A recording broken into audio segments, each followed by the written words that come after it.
To me, this center is a little jewel that we donated to Buffalo. I realized as we developed over the years that there was in the regional area, there was not a center for not just learning Italian, but knowing the Italian culture, its history, its contributions to the world basically, in literature, in art, in architecture, and I felt that we were on track, and we are. Italians open their arms to people, and so we welcome anybody, and the place that we have has a center, has a location, an auditorium for the community outside, a location where people who have come here, if they new immigrants, can tell us about their experience and their choice to come to Buffalo, but particularly the second and third generations who have heard from their grandparents or great-grandparents about their coming to the area, to Buffalo. So we don't just focus on Italians. It's just open to anybody who likes the music or like the art or like the culture, etc., or the food for that matter. And by the way, we have a fabulous, fabulous kitchen downstairs.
I was only retired maybe 2 months and met Mrs. Jacoby because Joe was helping her with a computer program because she wanted to do, he could tell you that story, but I used to go over there with Joe and she would say, that's all I want to do is teach.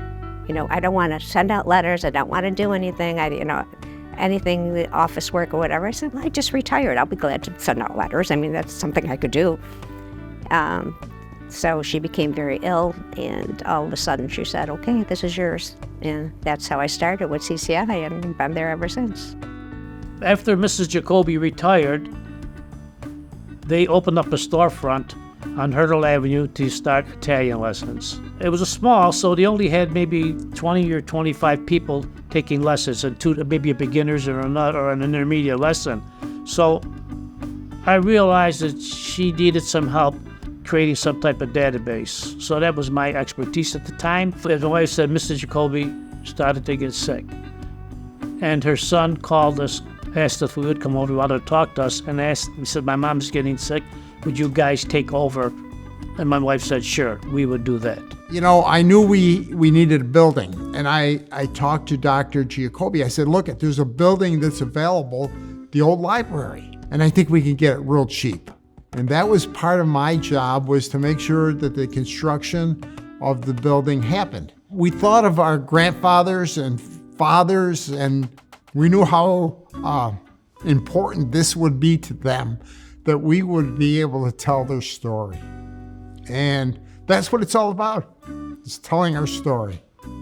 Membership has soared tremendously from 186 to 1,749 as of today.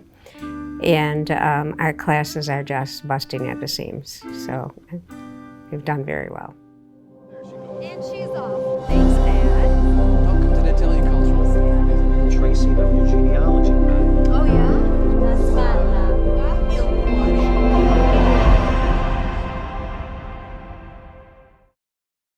We at the Cultural Center love people.